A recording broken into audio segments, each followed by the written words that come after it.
It has been 6 years since I visited Japan and I was itching to head back. I had my skates and camera packed and a couple of pairs of socks and gruds. My plan was to catch a train from Tokyo to Hokkaido, where I'd meet up with an old skate mate, Swami.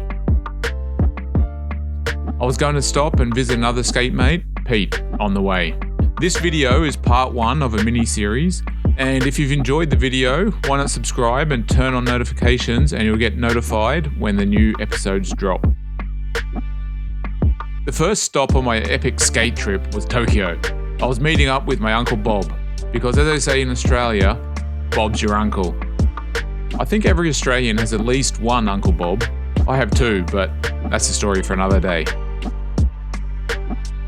My hotel room was tiny, and when I did my stretches, my feet would touch one end of the room and my hands the other. But it was perfect. It was Japanese style with tatami mats and just what I needed. Oh, here we go again. Uncle Bob and I filmed an episode of the Camera and Blowy podcast with my brother in Australia. Link in the description below if you're interested. The similarities between Iran. We drank a few beers in the gutter, like old times, and got stuck into some amazing Japanese food. So I made it to Japan, and today we got some rain, but I'm going to go to Odaiba and go find the skate park. I don't think it's around here though. This is some temple, but we'll keep looking. I said goodbye to Bob and headed off for my first skate in Japan in 6 years. I was so excited, but I wasn't prepared for what I was about to experience. Okay, so I'm going to jump on this train. It's going out to the Tokyo teleport area, which is on Odaiba. So let's get out there. Mask on.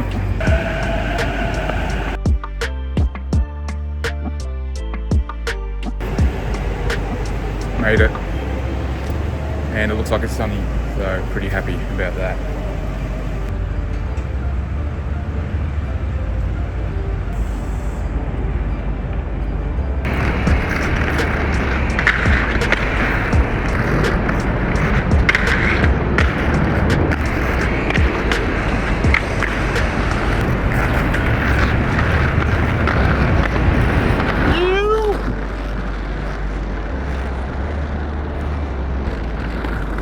Here at Odaiba, and it's just so good to skate. There's just everything. They've got all these really nice ledges have been capped, but yeah, I'm going to go to this skate park, which is on top of a skyscraper, which I've probably already told you about. But yeah, this is pretty crazy place. Like in the middle of Tokyo, having this much open space is not something that you see. So let's go for a bit of a skate around Odaiba and see what we got. Found some nice rails. After skating around in Odaiba, I met up with a friend who told me that in fact, I wasn't allowed to skate anywhere in the parklands of Odaiba. The word for no, or not allowed, is dame. Dame da. Oops, didn't see that. Sorry, Gordon, didn't see that. I should put it on the other side, so if people come from the direction I did, then they see the no rollerblading. Didn't see it till it's too late. Honest mistake. So all the amazing skate locations that I found were dame.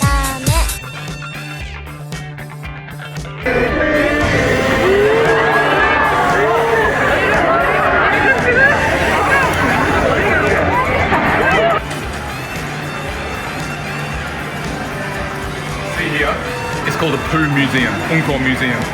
So I don't know what's in it, but it's got lots of poos, I think. So see that? Poo museum. But we're not here for poos, we're going to go to the skate park. After finding out the bad news that I couldn't skate anywhere on the island, I finally found the sick-looking skate park. But unfortunately, I was hit with some really bad news. So here at the skate park on top of the skyscraper, but we've got some terrible news. No rollerbladers allowed, skateboarders only. We've only got 2 people here, and they're both skateboarders, but yeah, for some reason rollerbladers aren't allowed. They didn't know why. They said it was the company policy. So that really sucks because I really wanted to skate this place. But you know, that's a bit of discrimination, I feel. You know, it's not as if I'm going to wreck the place or anything like that.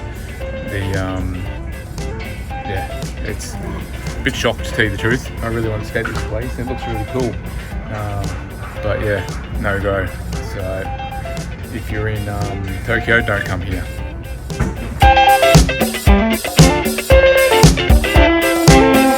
Okay, so I've made my way to another skate park, which is Ibukuro Skatepark, and for some reason this one is closed. And yeah, it's a trial skate park. It's very interesting. It's just a few ledges, a long skinny bit of unused ground, but bloody closed. I'm not having much luck today. I don't know what I'm going to do. I might have to put the skates on and just have a street skate, I think. Go find some places to skate. It's pretty busy at the moment, lunchtime, so a lot of people walking around the streets, but yeah, a bit disappointed. There's a number to call on that thing. I might call them to see what time it opens and stuff, because it says, there's a sign, and the sign says that they're on a trial and they're open sometimes, so damn. A quick little side note, while I was editing this video, I noticed that it said skateboarding and it didn't mention inline skating. So I wouldn't be surprised if inline skating was also banned from this skate park. So I've got the skates on now and just gonna go a bit of a look around, try and find something to skate where there's not heaps of people.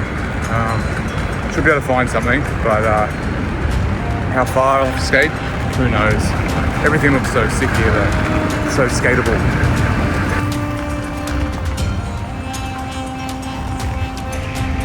yen.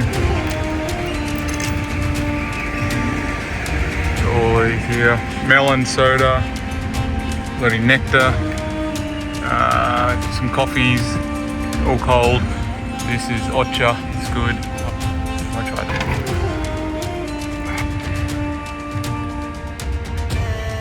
Beautiful.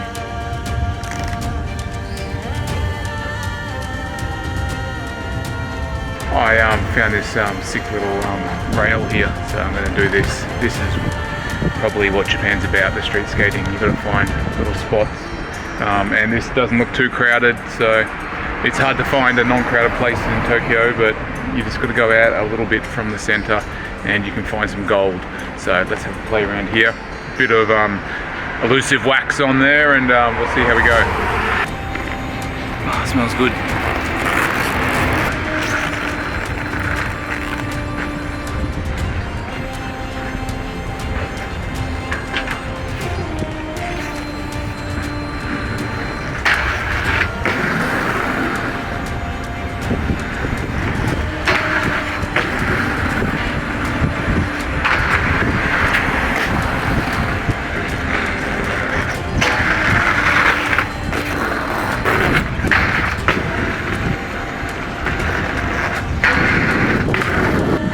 Cool rail, bit of wax, slides well. I'm going to move on now. I can see a police officer up there, but hopefully he won't annoy me, but you never know. So let's move on to the next spot. A quick story, while Uncle Bob and I were enjoying a frosty beer from inside the cafe, we were watching the water fountain show. As the next show was about to kick off, a young lady decided to get a good shot of the action from the centre. However, I think that she only wanted to get photos of the illuminated mist that sprays up prior to the show beginning, to let you know that the show was about to start and to stay clear of the water. So the water started spraying up and formed a perfect circle. The lady was now trapped, and the water was shooting above her head. She moved to the centre where she was able to stay relatively dry, but the water continued to spray out and she was trapped. It must have seemed like an eternity for the poor Japanese lady. And because Japanese people are very polite and humble, they didn't want to make a scene and they pretended that nothing was happening. I felt sorry for her, but at the same time, it was very amusing. But finally, the water went down to about ankle height and she decided to make her escape and jumped over and ran away. I will be returning to Tokyo at the end of my trip, so I'll get to skate there more, but for now, it's time for me to start heading north. So the next episode, I'll be heading up to Sendai. Hopefully, inline skaters will be allowed there. Fingers crossed. See you in the next episode.